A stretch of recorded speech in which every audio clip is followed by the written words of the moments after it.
My name is Gavin Evans, and this is my ranking of the Fright Night movies from worst to best.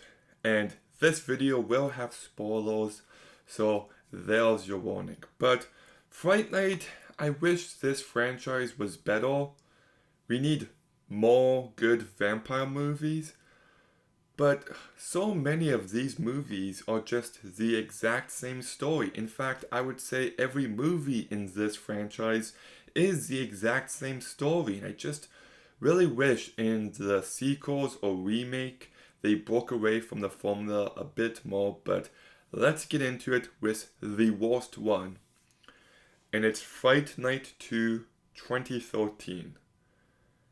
The biggest sin of this movie is the title, because it says Fright Night 2, so you'd think it's a sequel to Fright Night 1 that came out in 2011, but nope, it's yet another remake.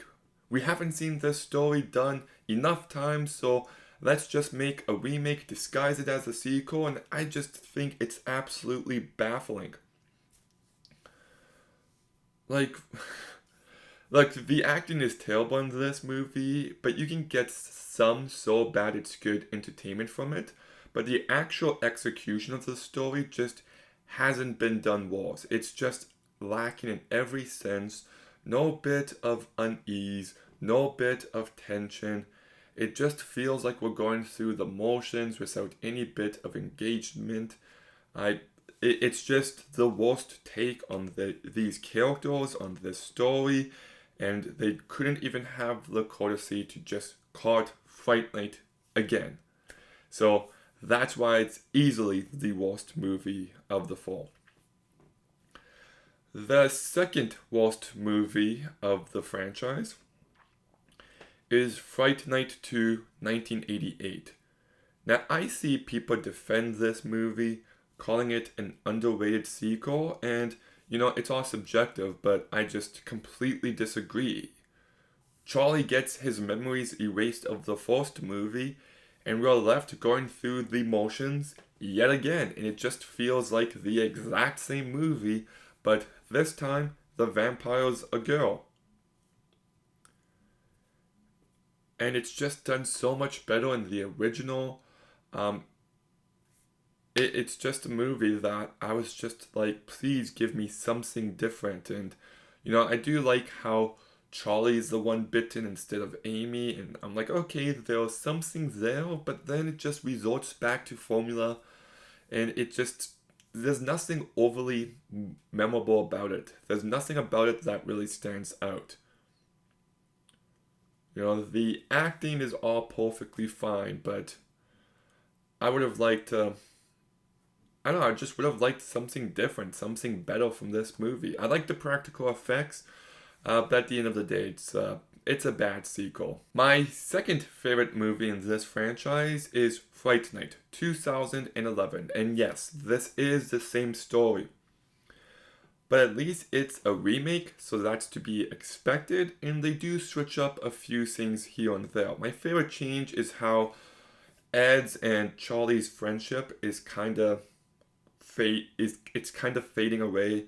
Charlie's dating Amy and he's getting a bit more popular, and Ed's like that loser friend he left behind. I really liked that, and I wish the movie leaned into that a bit more. And I do wish they spent more time on Charlie being suspicious of Jerry. And the movie's very oddly paced. Like, it just feels like everything happens like that. Ed gets taken like that. Charlie believes Jerry is a vampire like that. His family and his mom and his girlfriend now know Jerry's a vampire just like that. And I don't know, it just felt like it was going from one plot beat to the next without any bit of actual build-up. And it still does a good job as a fast-paced, entertaining movie, but I just wanted a bit more to it.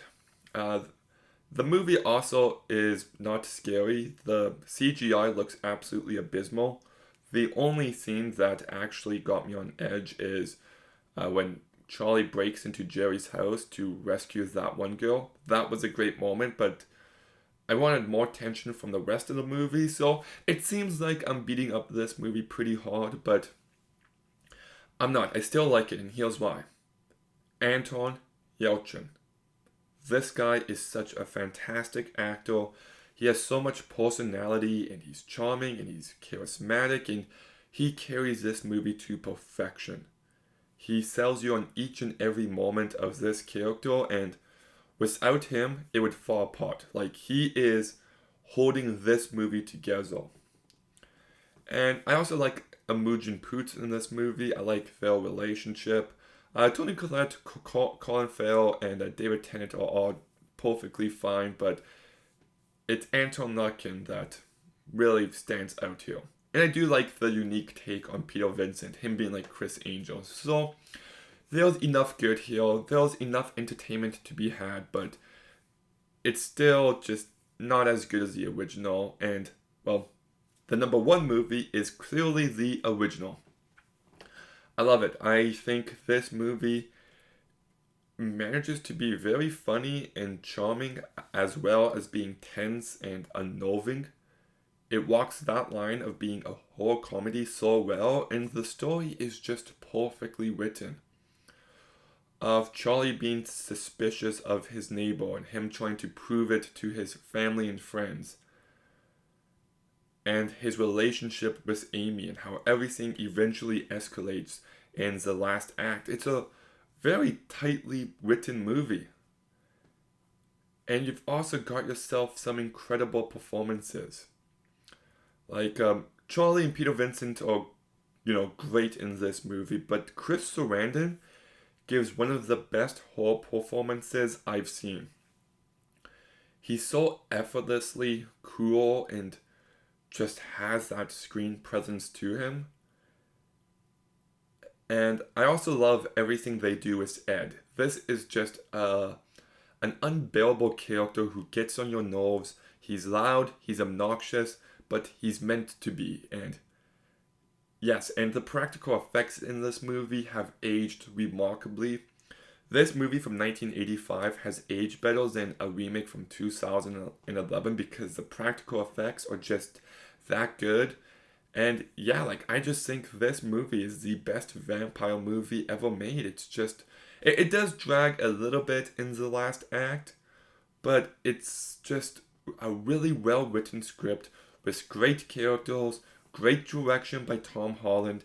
It manages to be funny, but also tense and unnerving, and it just captures the vampire lore perfectly. Everything with they're invited in, and garlic and holy water and steaks and biting, and also the hypnotic element of them and him transforming other people. I just feel like it's a perfect vampire movie, and yeah, I love it. So that's why it's easily the best movie in this franchise. But what's your ranking? Let me know in the comments down below. Make sure you like, comment, subscribe. Stay tuned for more videos soon. And Gavin, out.